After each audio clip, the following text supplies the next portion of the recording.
മാന്യ പ്രേക്ഷകർ തമ്മിൽ തരുന്ന പ്രോഗ്രാമിലേക്ക് ഹാർദമായ സ്വാഗതം. ഇന്നത്തെ ഈ സംവാദത്തിൽ പങ്കെടുക്കാൻ ഇവിടെ എത്തിയിരിക്കുന്നത് നമ്മുടെ ബഹുമാനപ്പെട്ട മുഖ്യമന്ത്രി അച്ചുമാമയും നമ്മുടെ പ്രതിപക്ഷ നേതാവ് തൊമ്മഞ്ഞാഴി ചെയർമാൻ. എന്തായാലും നമ്മുടെ അച്ചുമാമയെ ഞാൻ ഈ വേദിയിലേക്ക് ഹാർദമായി സ്വാഗതം ചെയ്യുകയാണ്. Welcome mister Achumama. അദ്ദേഹം വളരെ തിരക്കുള്ള ആളായിട്ടും നമ്മളെ ക്ഷണം സ്വീകരിച്ച് വളരെ കൃത്യസമയത്ത് തന്നെ ഇവിടെ എത്തിച്ചേർന്നിരിക്കുകയാണ്.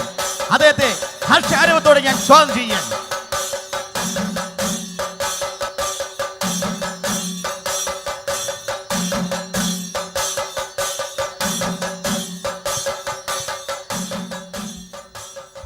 ശരേ, ഇത്രയും തിരക്കുണ്ടായിട്ടും ഞങ്ങളെ ക്ഷണം സ്വീകരിച്ച് ഇവിടെ എത്തിയതിന് താങ്കൾക്ക് നന്ദി പറയാൻ. സഹോദരി സഹോദരന്മാരെ, നിങ്ങളോടെല്ലാവരോടും എനിക്ക് അതിലേറെ നന്ദിയുണ്ട്.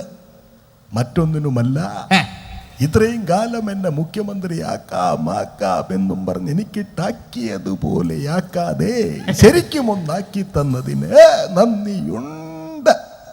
ഓക്കെ സാർ, ഇപ്പോൾ കഴിഞ്ഞ ഈ ഉപതെരഞ്ഞെടുപ്പ് താങ്കളുടെ ഭരണത്തിന്റെ ഒരു സംഭവം താങ്കൾ പറഞ്ഞില്ലേ, ഒരു വിലയിരുത്തൽ, അതിനെപ്പറ്റി താങ്കൾക്ക് എന്താ പറയാനുള്ളത്? വിലയിരുത്തലാകുമെന്ന് ഞാൻ പറഞ്ഞു, പക്ഷേ ഇതുപോലൊരു വിലയില്ലാതെ വിലയിരുത്തും എന്ന് ഞാൻ കരുതിയില്ല. Thank you sir.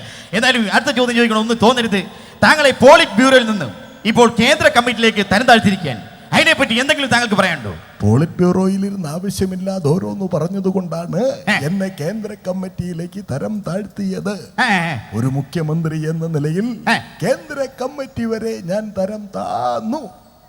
അതിൽ കൂടുതൽ പാതാളം വരെ താഴാൻ ഞാൻ മാവേലിയൊന്നുമല്ലടോ. ചെങ്കോലി മോഹൻലാൽ പറയുന്ന ഡയലോഗാണല്ലോ. അന്ന് അദ്ദേഹത്തിന് അങ്ങനെ ഒരു ഗതികേട് വന്നപ്പോ മോഹൻലാൽ ഈ ഡയലോഗ് പറഞ്ഞു. ഇന്ന് എനിക്ക് ഈ ഗതികേട് വന്നപ്പോ ഞാൻ ഈ ഡയലോഗ് പറയുന്നു. നാളെ നിങ്ങൾക്കും ഇങ്ങനെ ഗതികേടുകൾ വരാം. അതുകൊണ്ട് ഡയലോഗുകൾ കാണാപ്പാഠം പഠിച്ചോ, ഉപകാരം. എന്തായാലും എല്ലാവരും ഈ ഡയലോഗ് പഠിക്കുന്നത് നല്ലതാണ് സാറേ. എന്നാൽ നമ്മുടെ തൊമ്മഞ്ഞാഴി സാർ ഇവിടെ എത്തിച്ചേർന്നുണ്ട്. അദ്ദേഹത്തെ ഞാൻ വേദിയിലേക്ക് സ്വാഗതം ചെയ്യാൻ. Welcome mister Thommanjazhi sir. അദ്ദേഹം വളരെ പ്രതിപക്ഷ നേതാവാണ്, ഒരുപാട് തിരക്കുള്ള ആളാണ്. സാറും സഹകരിച്ചു കൊള്ളണം. Okay sir.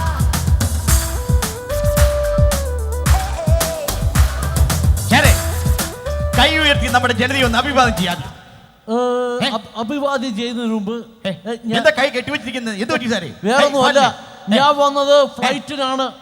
ഞാൻ അങ്ങാനും ഉറങ്ങിപ്പോകുന്ന സമയത്ത് എന്റെ കൈ അറിയാതെ ഫ്രണ്ടിലെ സീറ്റിനിടെ കയറാതിരിക്കാൻ മനഃപൂർവ്വം കെട്ടിയിട്ടതാണ്. ഈ കഴിഞ്ഞ കണ്ണൂർ ഉപതെരഞ്ഞെടുപ്പിനെ കുറിച്ച് താങ്കൾക്ക് എന്താ പറയാ? ഈ കണ്ണൂർ ഉപതെരഞ്ഞെടുപ്പിനെ കുറിച്ച് പലർക്കും വളരെ സന്തോഷമുണ്ടായി.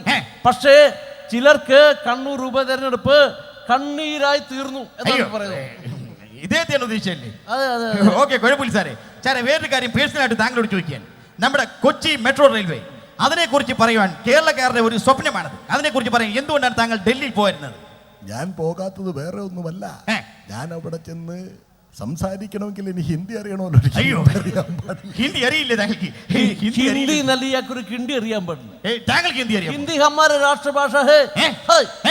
അയ്യോ, നന്നായിട്ട് അറിയാന്നു. ഏതായാലും രണ്ട് ചോദ്യം ചോദിച്ചു സാറേ. ഹിന്ദിയിൽ പേനയിൽ കലം എന്ന് പറയും, പെൻസിൽ എന്ന് പറയും, ചട്ടി എന്ന് പറയും. അയ്യോ സാറേ, 50 വെച്ചാൽ 50, 60 എന്ത് പറയും? മഞ്ഞാസ്.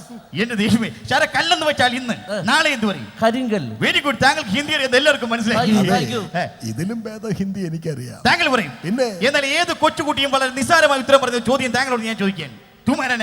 കുമാരൻ നമ്മുടെ പറവൂർ ബ്രാഞ്ച് സെക്രട്ടറി അല്ലേ? നമ്മുടെ വെരി ഗുഡ്. താങ്കൾ ഡൽഹി പോയിരുന്നത് നന്നായി, സത്യം പറഞ്ഞു. ഓക്കെ സാറേ, ഇനി നിങ്ങൾ തമ്മിലുള്ള ഒരു മത്സരമാണ്. താങ്കൾ ഒരു ചോദ്യം ചോദിക്കുന്നു, താങ്കൾ ഉത്തരം പറയുന്നു.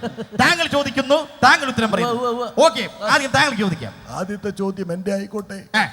കുരങ്ങിനെ കാണാൻ എന്തു ചെയ്യണം? Very good question. കുരങ്ങിനെ കാണാൻ എന്ത് ചെയ്യണം? കുരങ്ങിനെ കാണാൻ കാഴ്ച ബംഗ്ലാവിൽ പോയാൽ മതി. ഓക്കെ, കാഴ്ച ബംഗ്ലാവിൽ പോയാൽ മതി സാറേ. അങ്ങോട്ട് പോകണ്ട, ചാണ്ടിയൊന്നു കണ്ണാടി നോക്കിയാൽ മതി കാണാൻ. അച്ഛമാമ നോക്കുമ്പോ കാണുന്ന കുരങ്ങനെന്ന് കരുതി എല്ലാവരും നോക്കുമ്പോ കാണുന്ന കുരങ്ങനായിരിക്കണം എന്നില്ല. ഞാൻ നോക്കുമ്പോ കണ്ടത് നല്ല സിംഹത്തെയാണ്. സിംഹത്തെ കണ്ടു സാറേ. അത് ശരിയായിരിക്കും. അത് ഈ തലമുടി മുറിക്കാതെ നോക്കിയത് കൊണ്ടായിരിക്കും. പാലക്കാട് നിന്ന് തമിഴ് ലോറിയിൽ വൈക്കോല് കയറ്റി വരുന്ന പോലെയല്ലേ നിയമസഭയിലേക്ക് വരുന്നത്? പിന്നെ ഇനി താങ്കൾക്ക് ഒരു ക്വസ്റ്റ്യൻ ചോദിക്കാം. അതായത് ഇദ്ദേഹം പാർട്ടി ഓഫീസിലേക്ക് കയറി ചെല്ലുന്നു. അവിടെ പിണറായിരിക്കുന്നു. ഇദ്ദേഹം എന്ത് ചെയ്യും? ഓക്കെ, താങ്കൾ പാർട്ടി ഓഫീസിൽ ചെല്ലുന്നു, അവിടെ പിണറായിരിക്കുന്നു, താങ്കൾ എന്ത് ചെയ്യും? മനുഷ്യന് മനസ്സിലാക്കാവുന്ന ചോദ്യം. ചോദിക്കാം, മനസ്സിലാകുന്ന രീതി ചോദിക്കാം. ഇദ്ദേഹം ഒരു കാട്ടിലേക്ക് കയറി ചെല്ലുന്നു, അവിടെ ഒരു സിംഹം ഇരിക്കുന്നു, ഇദ്ദേഹം എന്ത് ചെയ്യും? അതെ, താങ്കൾ ഒരു കാട്ടിൽ ചെല്ലുന്നു, അവിടെ സിംഹം നിൽക്കുന്നു, താങ്കൾ എന്ത് ചെയ്യും? ഞാൻ ഒന്നും ചെയ്യില്ല, എല്ലാം സിംഹം ചെയ്തോളും. പൊറോട്ട കീറുന്ന പോലെ കീറി തരും, പിന്നെ ഞാൻ എന്ത് ചെയ്യാൻ?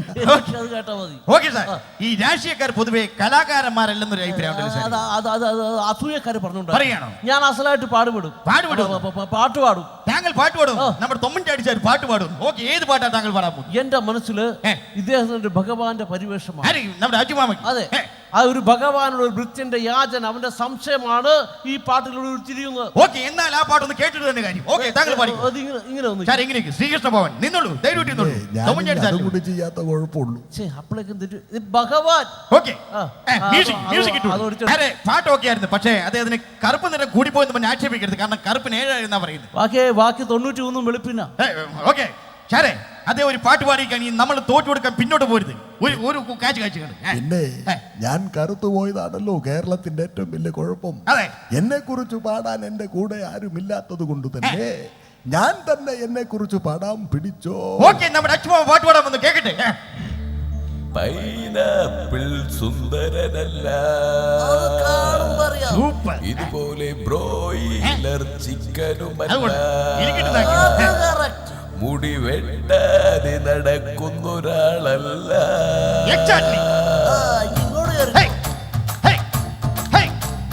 പൈനാപ്പിൾ സുന്ദരനല്ല,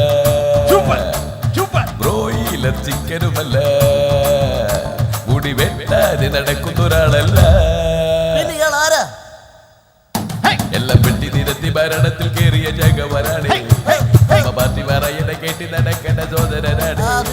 പിണറായിയുമായി പിണങ്ങി നടക്കണ ഒന്നാമനാണ്. ചുമ്മാ മണ്ണു പെരിപ്പിച്ച് തോളത്ത് കെട്ടണ സുന്ദരനാണ്. കലക്കി സാറേ, ഇനി എന്തെങ്കിലും കലാവാസന താങ്കൾ ഒളിഞ്ഞെടുപ്പെട്ടു? പിന്നെ ഞാൻ അടിപൊളി മിമിക്രി താരമല്ലേ. മിമിക്രി പറയോ? ഓക്കെ, എന്താണ് താങ്കൾ പറയാൻ പോകുന്നത്? മിമിക്രിയിൽ സിനിമാ താരങ്ങളുടെ ശബ്ദം അനുകരിക്കാം. സിനിമാ താരങ്ങളുടെ ശബ്ദം കൊള്ളാതെ. ആരുടെ ശബ്ദമാണ് ആദ്യം അനുകരിക്കാൻ പോകുന്നത്? ആദ്യമായി അനുകരിക്കാൻ പോകുന്നത് ഭരത് മമ്മൂട്ടി. സാറേ, കളിയാക്കണ്ട. ഈ മമ്മൂട്ടി അനുകരിക്കാൻ പ്രത്യേക കാരണമൊന്നുമില്ലണ്ട് സാറേ. പ്രത്യേക കാരണമുണ്ട്. കഴിഞ്ഞ ഉപതെരഞ്ഞെടുപ്പിൽ അദ്ദേഹം ഞങ്ങളുടെ പാർട്ടി ഓഫീസിൽ വന്നിട്ട് ലാൽ സലാം ലാൽ സലാം എന്നിങ്ങനെ പറയാതെ ലാൽ സലാം ലാൽ സലാം എന്തായാലും കണ്ടുകളെ. നമ്മുടെ അച്ചുമാമ ആകെ മമ്മൂട്ടിയാണ് ഇരിക്കാൻ പോകുന്നത്. കണ്ടുകളെ എന്തായാലും. സാറേ, ആക്ഷൻ ഒക്കെ എടുക്കേണ്ടത് പോലെ.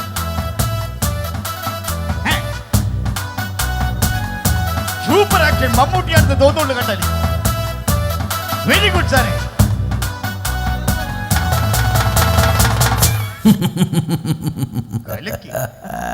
അയ്യോ, ചന്തുവിനെ തോൽപ്പിക്കാനാവില്ല മക്കളെ. ബസ് പോകും. ചന്തുവിനെ തോൽപ്പിച്ചവരുണ്ട് പലരും. പാലാരി വട്ടം മൂന്നാറ് കയ്യേറിയവരുടെ നേരെ മെക്കിട്ട് കയറിയവൻ ചന്തു. സ്മാർട്ട് സിറ്റി കേരളത്തിൽ കൊണ്ടുവന്ന ഓവർ സ്മാർട്ടായവൻ ചന്തു. ഇനിയും കേരളത്തെ കൂടുതൽ വികസിപ്പിക്കാൻ വികസന വിരോധിയായ ചന്തുവിന്റെ ഭരണം ഇനിയും ബാക്കി. മടങ്ങിപ്പോ മടങ്ങിപ്പോ മടങ്ങിപ്പോടോ.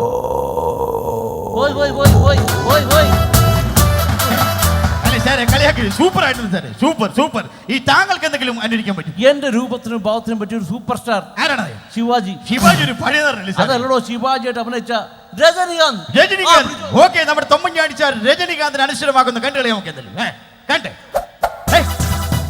Super action.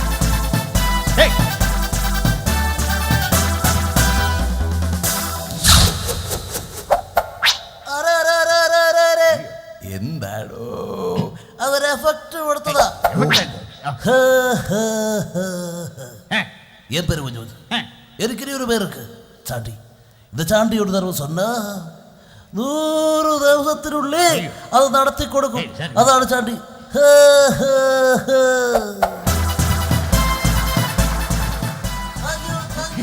ഓക്കെ സാർ, നന്നായിട്ടുണ്ട്. ഓക്കെ, ഇനി എന്റെ വക ഒരു കുസൃ ചോദ്യമാണ്. കൊല്ലം കണ്ടവൻ ഇല്ലം വേണ്ട, കൊച്ചു കണ്ടവൻ അച്ചു വേണ്ട. താങ്കൾ കേരളത്തിലൂടെ പുതുപ്പള്ളി. പുതുപ്പള്ളി കണ്ടവനി പള്ളി വേണ്ട. പള്ളി കണ്ട ഒരു കുസുവൻ താങ്കൾക്ക് ചോദിക്കാം. കൊയിലാണ്ടി കണ്ടവനി അയ്യേ ഓക്കെ. വൃത്തികേട് പറയാൻ മാത്രം ബാധർക്കുന്ന ഒരു വ്യക്തിയാണ്. സാറേ ഇത് പ്രശ്നമാക്കണ്ട. താങ്കൾ ഒരു നല്ല ചോദ്യം ചോദിക്കും. ഞാൻ ചോദിക്കാം. ഫാമിലി ഓഡിയൻസിന് വേണ്ടിയുള്ള ഡീസന്റ് ആയിട്ടുള്ള ചോദ്യം. അതെ. ചുണ്ടും ചുണ്ടും ചേർന്നാൽ എന്ത് സംഭവിക്കും? അയ്യോ സാറേ ചുണ്ടും ചുണ്ടും ചേർന്നാൽ എല്ലാവരും ഇംഗ്ലീഷ് സിനിമയിലെ കാണാൻ സാറേ. അതല്ല, ചുണ്ടും ചുണ്ടും ചേർന്നാൽ വായടയും. അയ്യോ ശരിയല്ലോ സാർ. അതല്ല ഞാൻ ഉദ്ദേശിച്ചത്. നമ്മുടെ കൊച്ചു കുട്ടികളാണ് മുമ്പിലിരിക്കുന്നത്. അവരോട് ചോദിക്കാൻ പറ്റിയ ഒരു കുസൃതി ചോദ്യം. ആ കൊച്ചു കുഞ്ഞുങ്ങൾക്ക് വേണ്ടിയുള്ള നല്ല ചോദ്യം. Okay okay. അണ്ണാന്റെ അതാണ് നമുക്ക് വേണ്ടത്. അണ്ണാന്റെ ചോദ്യം ചോദിക്കും. അതെ, അണ്ണാന്റെ കയ്യിൽ നിന്ന് ലതു പോയത് കൊണ്ടാണ് അണ്ണാൻ എന്തോ പോയത് കൊണ്ടിരിക്കുന്നത്. അണ്ണാന്റെ കയ്യിൽ നിന്ന് പോയല്ല അത് ഏത്? സാറേ ഉത്തരം പറയും താങ്കളാണ്. അണ്ണാന്റെ കയ്യിൽ നിന്ന് ലത് പോയത് കൊണ്ടാണ് അണ്ണാൻ എന്തോ പോയത് പോലെ. അത് എന്താണ് അണ്ണാന്റെ കയ്യിൽ നിന്ന് പോയ ലത്? ഉത്തരവില്ലേ? നാണമില്ലടോ ചാണ്ടി ഇത്തരം വൃത്തികെട്ട ചോദ്യം ചോദിക്കാൻ.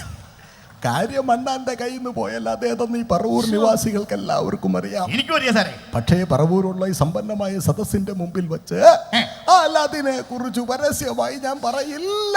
അതെ സാറേ എന്ത് പറയുന്നു? ഉത്തരം മുട്ടുമ്പോ കൊഞ്ഞനെ കുത്തരുത്. ഞാൻ കൊഞ്ഞനം കുത്തി കാണിച്ചതല്ല, എന്റെ മുഖം സ്വതവേ അങ്ങനെയാണ് സാറേ. ഓക്കെ.